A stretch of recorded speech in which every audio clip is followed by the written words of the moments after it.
Olá pessoal, eu sou a professora Letícia, estou aqui para ministrar aula sobre direito do consumidor para vocês no curso de técnico em hospedagem.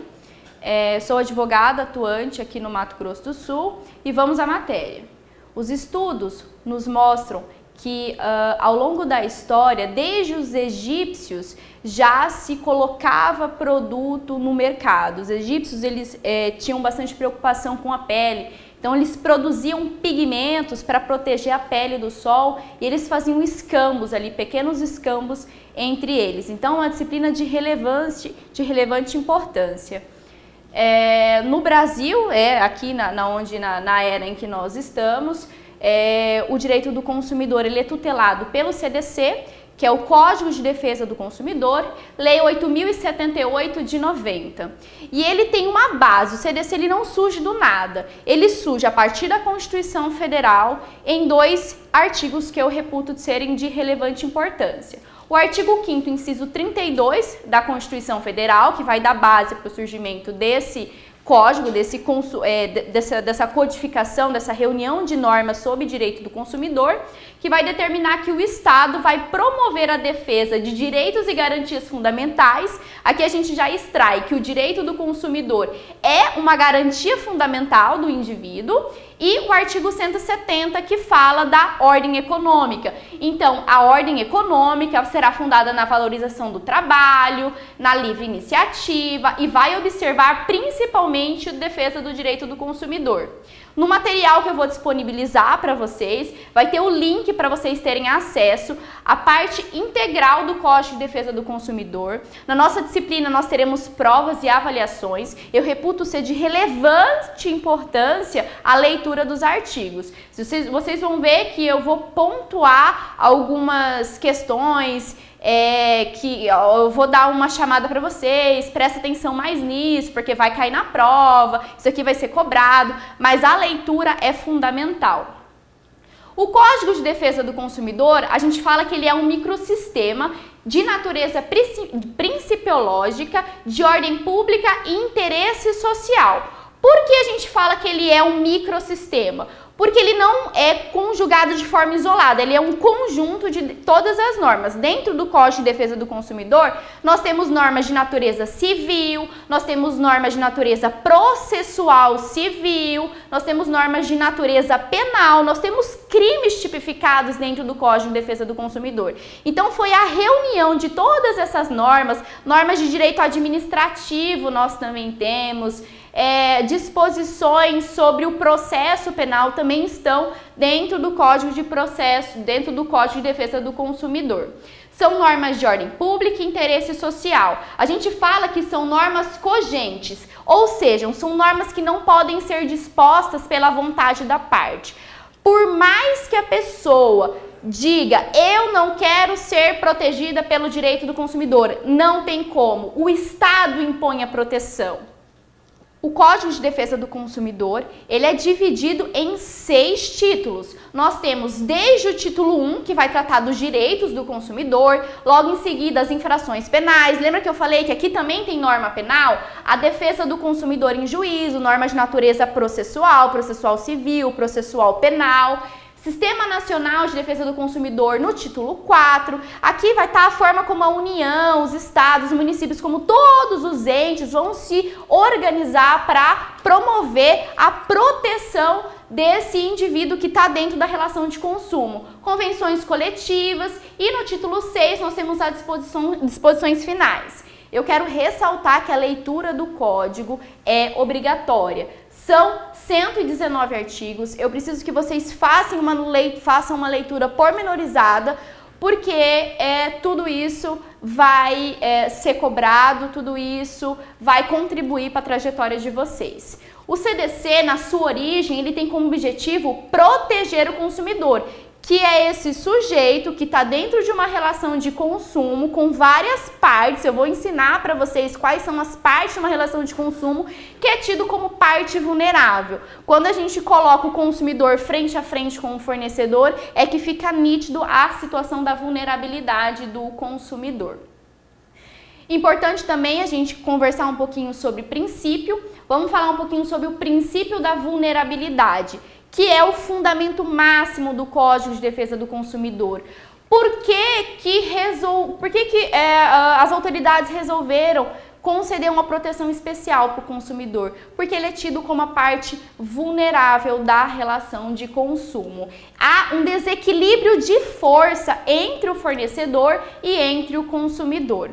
Mas, tecnicamente, eu quero ensinar conceitos técnicos para vocês aqui, é preciso estabelecer uma diferença entre a vulnerabilidade do consumidor e a hipossuficiência. A todo momento eu estou falando de processo penal, processo civil, e aqui que vai ficar nítido essa diferença.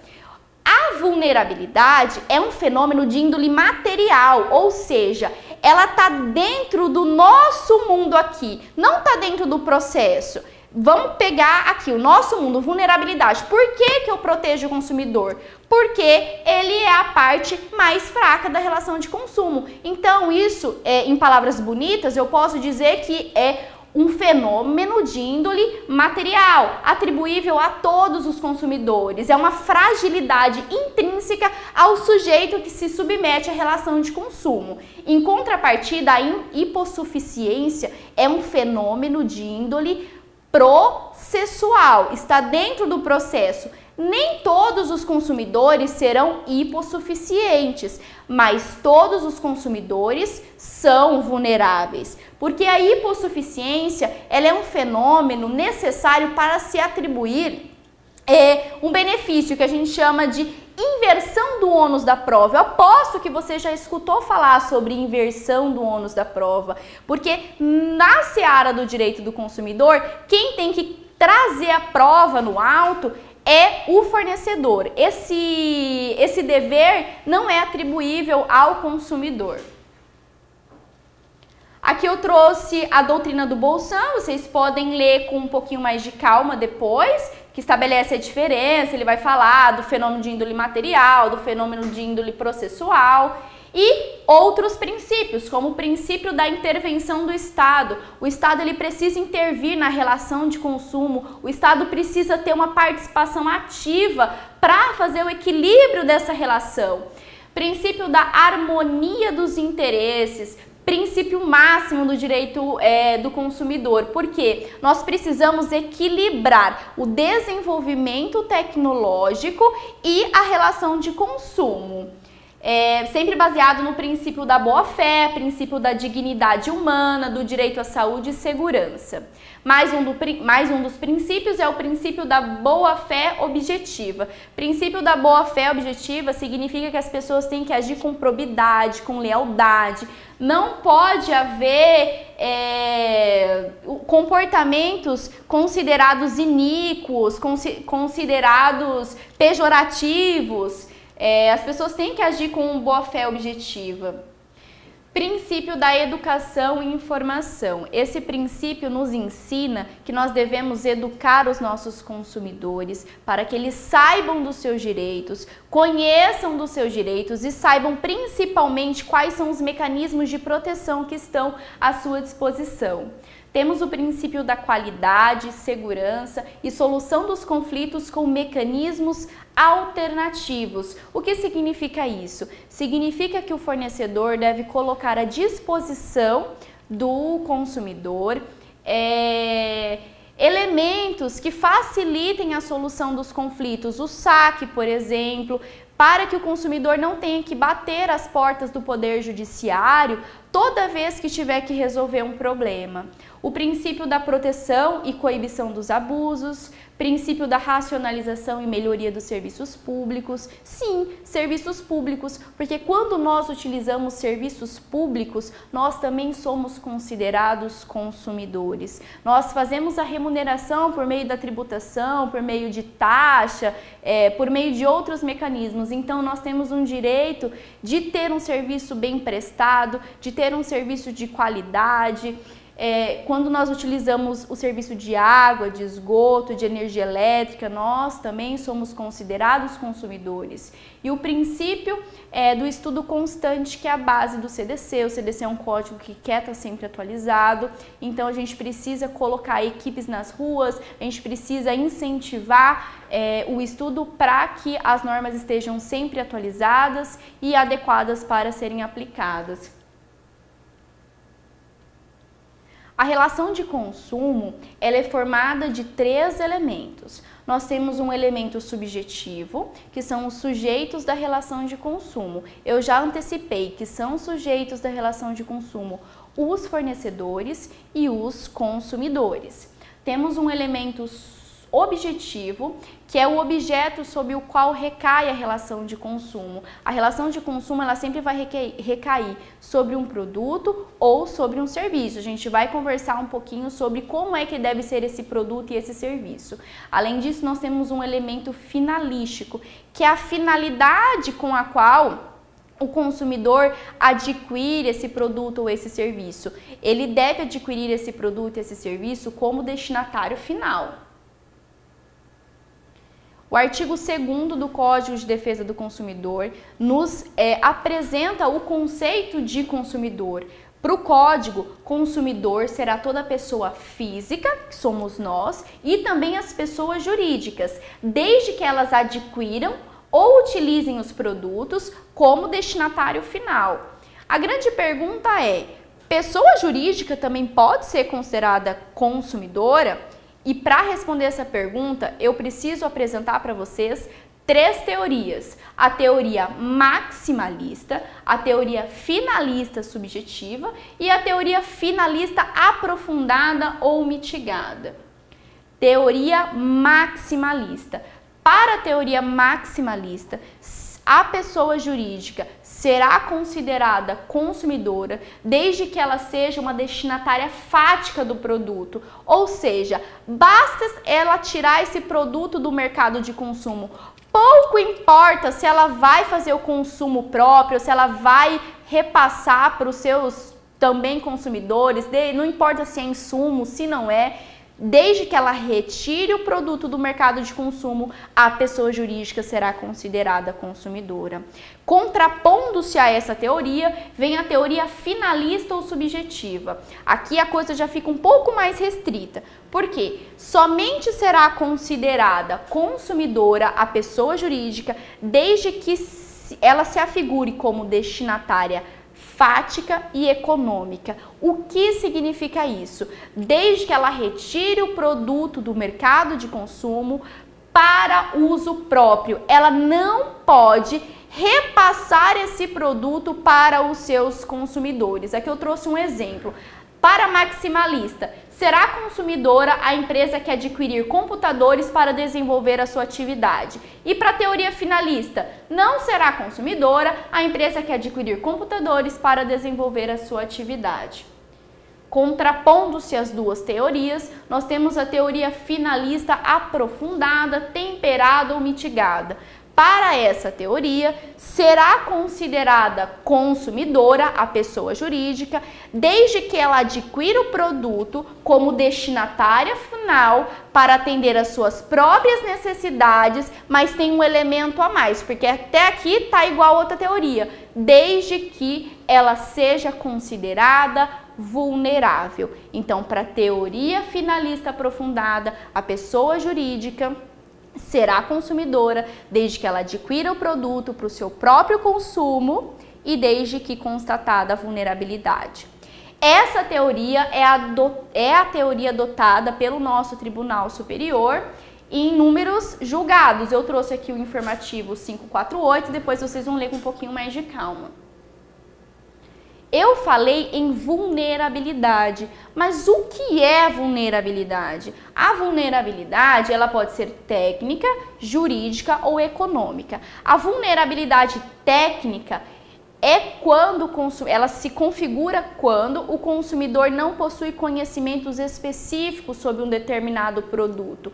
Eu, por exemplo, professora Letícia, quando adquiro uma água envasada, uma água mineral, não tenho conhecimento técnico suficiente para saber, a olho nu eu sei que aquilo é água, mas para saber se aquela água é potável, para saber se aquela água está própria para o consumo, eu não tenho esse conhecimento. Tem a vulnerabilidade jurídica. Quando o consumidor, por exemplo, vai fazer algum contrato com um banco, algum contrato de empreita, ele não tem os conhecimentos jurídicos necessários, então ele é considerado vulnerável, uma pessoa vulnerável juridicamente.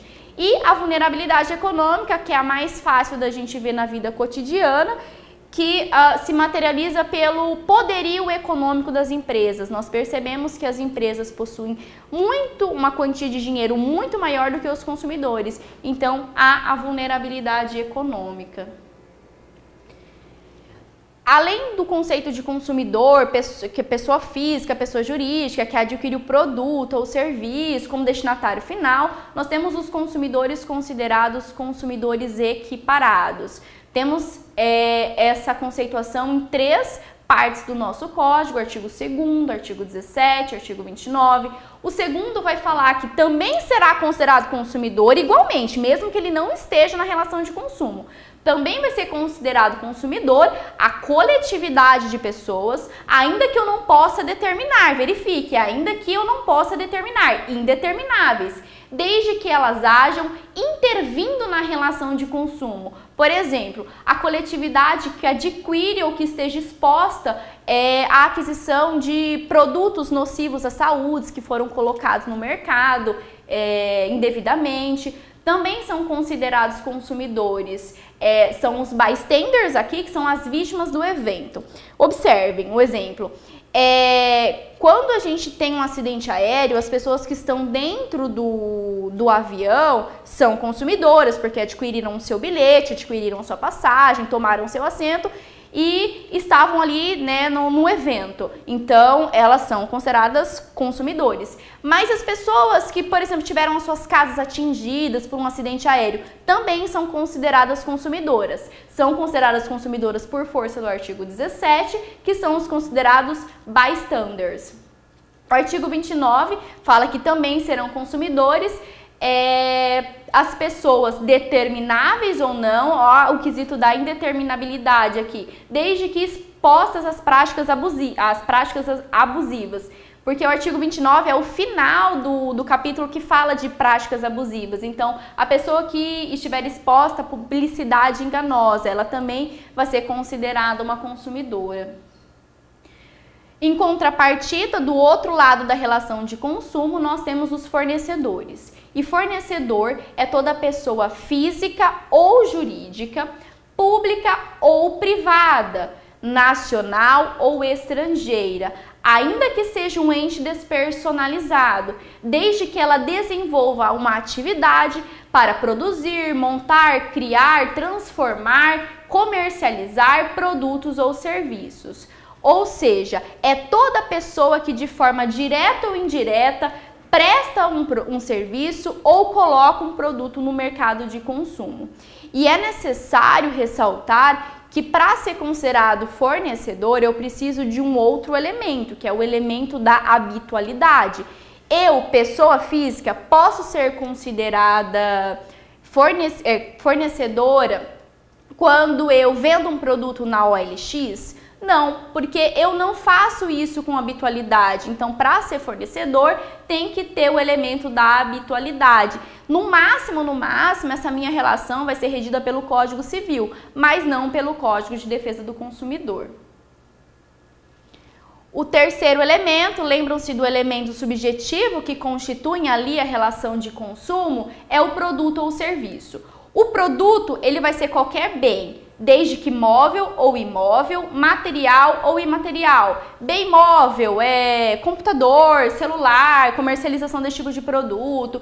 Imóvel, venda de casas, apartamentos, terrenos. Material, tudo que é palpável. E imaterial, a venda, por exemplo, de uma letra musical, a venda de uma marca, por exemplo, ou um objeto imaterial, não palpável, desde que ela tenha valor econômico. Mas eu quero ressaltar que ela precisa ter valor econômico, mas não precisa ter havido uma contraprestação, porque os serviços considerados gratuitos também, os produtos considerados gratuitos também se inserem na relação de consumo. Por exemplo, a amostra grátis também será considerado um produto. E o serviço, em contrapartida, será a atividade fornecida no mercado mediante remuneração, inclusive as de natureza bancária, financeira, de crédito e securitária. Aqui para os bancos que fazem a comercialização de apólice, de seguro, salvo, então não será considerado serviço aquelas que decorrerem de relações trabalhistas. Trabalhista é uma outra matéria, está dentro do direito do trabalho, direito processual do trabalho, então relação trabalhista não é considerada serviço, viu? Não se inclui nos serviços, no conceito de serviços, os serviços não remunerados, por exemplo, os serviços de entidades beneficentes e os de natureza trabalhista, como eu já disse. Essa remuneração do serviço, ela pode ser uma remuneração direta ou indireta. Existem serviços que o preço está embutido e nem por isso a gente vai deixar de considerar um serviço, como por exemplo o estacionamento gratuito. As pessoas que colocam o seu carro no estacionamento gratuito, desde que a empresa forneça de forma ostensiva, coloque lá que o estacionamento está à disposição, ela está prestando um serviço, ela tem que prestar um serviço de qualidade, inclusive a empresa vai ser responsável se acontecer algum dano, a gente vai estudar isso aqui um pouquinho mais para frente.